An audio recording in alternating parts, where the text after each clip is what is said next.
OFW ka ba at gusto mo mag-invest ng sarili mong bahay dito sa Pilipinas pero on contract ka pa?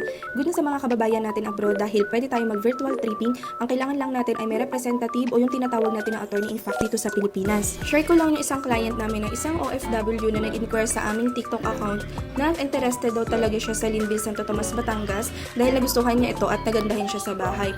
So nag-virtual tripping muna kami kasama ang representative niya dito sa Pilipinas dahil uuwi ng province. Ang unang question ni ma'am ay kung pwede ba daw next year na lang siya kumuha pag end ng contract niya at pag vacation niya dito sa Pilipinas. Ang advice namin kay client, possible po by next year wala na kayong mga abutang available units. Kung meron man, baka mga reopen na lang.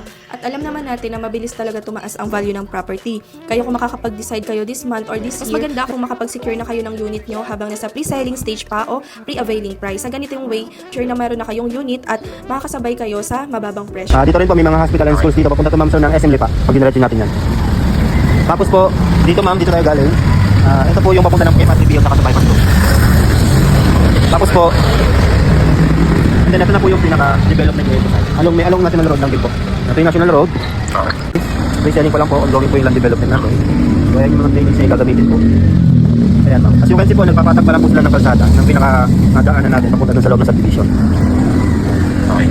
So siguro Sa mga kapitbahay, ito nga pala yung ino-offer namin dito sa Barangay San Francisco, San Luis, Santo Tomas, Batangas. Unit na in-offer ng client namin is single attached na merong 50.80 square meters na floor area, 80 square meters na lot area at meron 2 bedrooms, 1 toilet and bath at kasya ang 2 carport. So pagka-explain namin ng location at nearby areas, natuwian naman si client kasi less than 10 to 15 minutes away lang yung subdivision papunta sa National Highway. Kaya ang sabi ng client na by tomorrow magre-reserve na rin sila ng unit.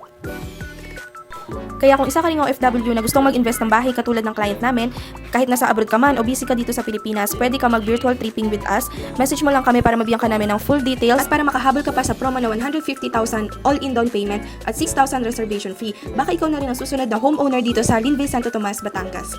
Bye!